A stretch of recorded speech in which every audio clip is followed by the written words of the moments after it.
fairy tale about the fall of communism, that the West under Reagan and Thatcher looked so prosperous to the people of the former communist bloc that they themselves demanded radical free market policies. Now, this really is a fairy tale. It is true that people who had been living under authoritarian communism genuinely wanted democracy, and it's also true that people wanted to be able to go out and buy blue jeans and have Big Macs. That is true.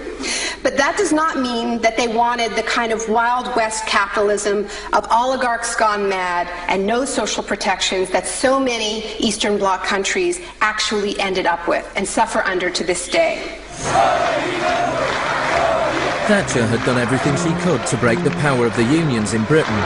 But in 1988, she went to Poland to show her support for the workers' union Solidarity.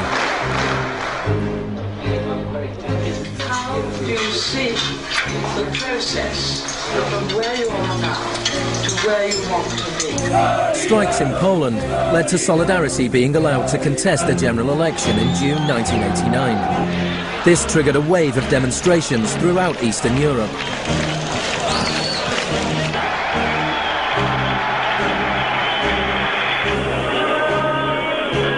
In the past, the Soviet Union had used military force to crush democratic movements.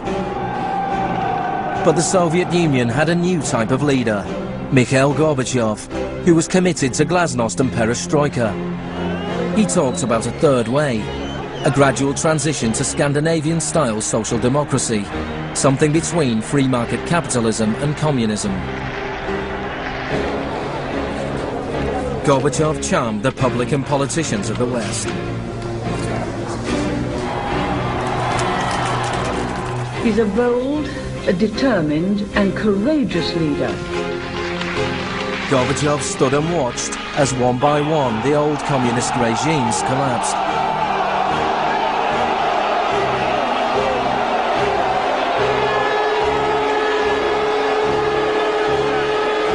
At the end of the year, the most famous symbol of the division of Europe came tumbling down.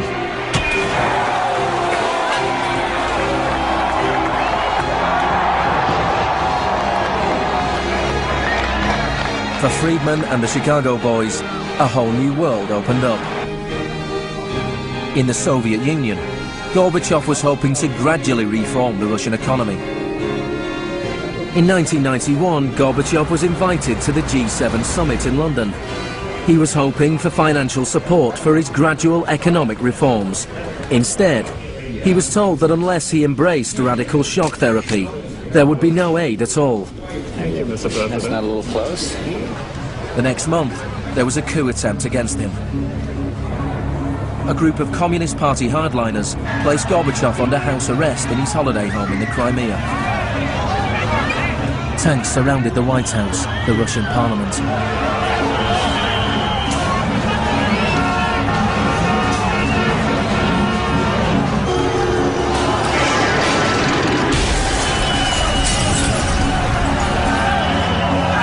Amid the chaos of street clashes, it was obvious that to reinforce their position, the hardliners would have to resort to violence. Such action between the people and the security forces has not been seen since the early days of the Russian Revolution. By dawn this morning, amid a sea of debris, it was becoming clear that the coup was disintegrating. The Russian parliament building was unscathed, the military had not made their move. Inside, Boris Yeltsin was more powerful than ever.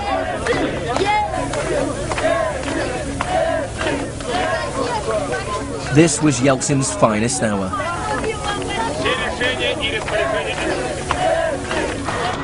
Gorbachev was released and he returned to Moscow, but he had lost much of his power.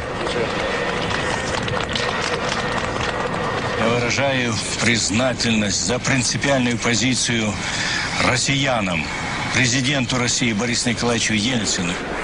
In December 1991, the Soviet Union was dissolved, a profound shock for the Russian people. Yeltsin was now in charge of economic policy for the Russian Federation. The free market came to Russia. There was chaos. The adoption of Chicago school policies in Russia marked the beginning of a new chapter in the free market crusade. It was all shock, no therapy.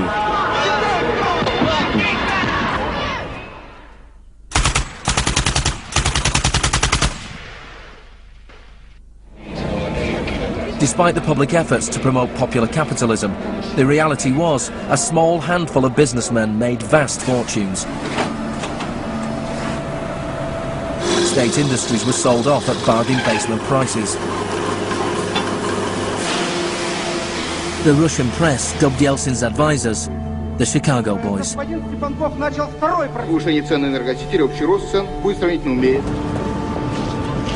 Yeltsin's shock therapy meant that in 1992, the average Russian consumed 40% less than in 1991.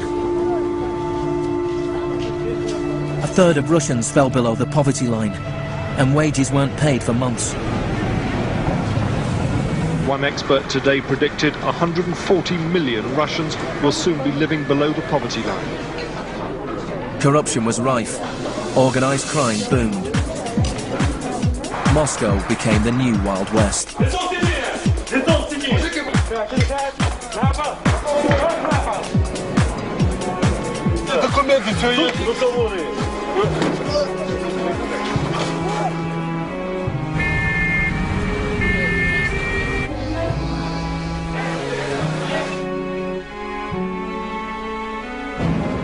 The majority of Russians opposed the Chicago Boys' radical vision for their country.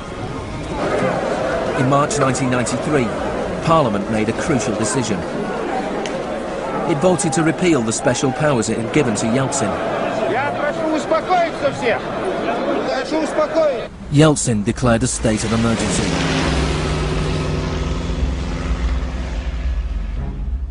The Constitutional Court ruled that it was illegal.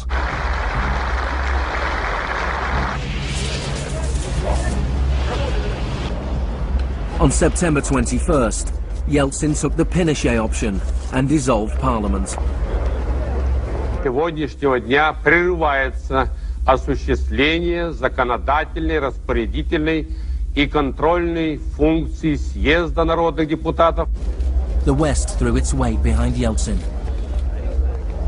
We feel that Boris Yeltsin is the best hope for democracy in Russia. 2 days later, Parliament voted to impeach Yeltsin by 636 votes to 2. Thousands of supporters of the Parliament gathered outside the White House and marched on the television station.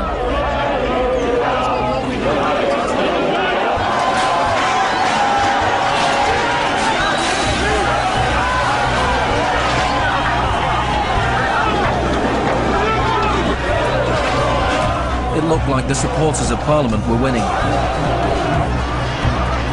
Yeltsin flew back to Moscow from his holiday home. That night, 100 demonstrators were killed as the Yeltsin authorities fought back.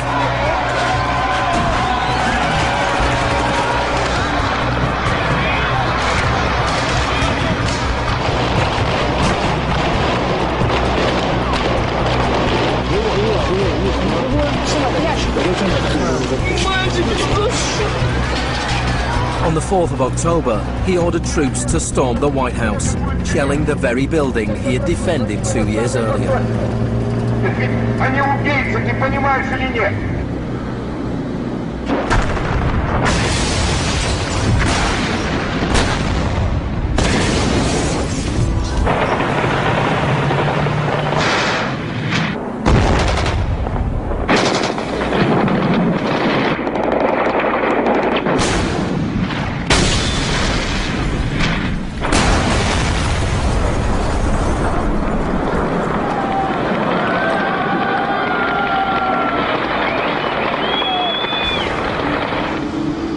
Warren Christopher, the US Secretary of State, said, "The United States does not easily support the suspension of parliaments, but these are extraordinary times."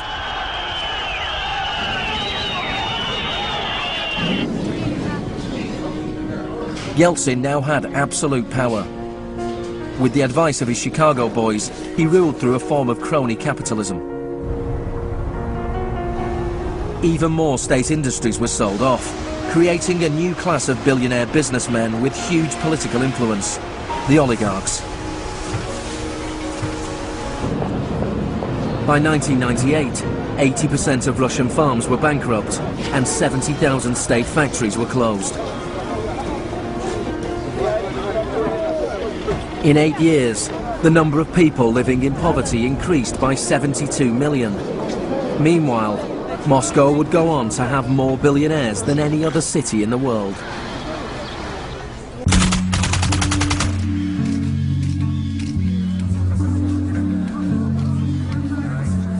Good afternoon. Thank you for coming. Today it is my honor to announce that I'm submitting the name of Donald Rumsfeld to be Secretary of Defense.